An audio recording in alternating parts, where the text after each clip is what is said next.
Across the vast nation of Canada, regional aviation enables connectivity between remote communities and major hubs. Turboprop aircraft are an essential part of Canada's transport network, as they can operate in challenging conditions. With over 250 turboprops due for replacement in the next 10 years, operators are seeking an efficient and sustainable solution.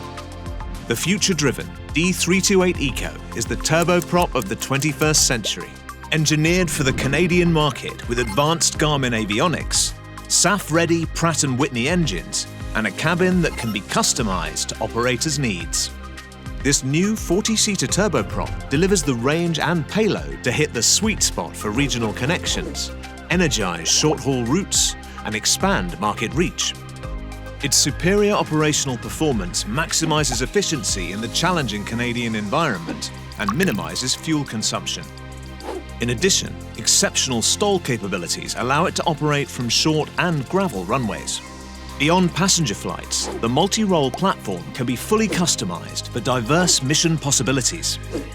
The D328 Eco has the regional advantage in Canada.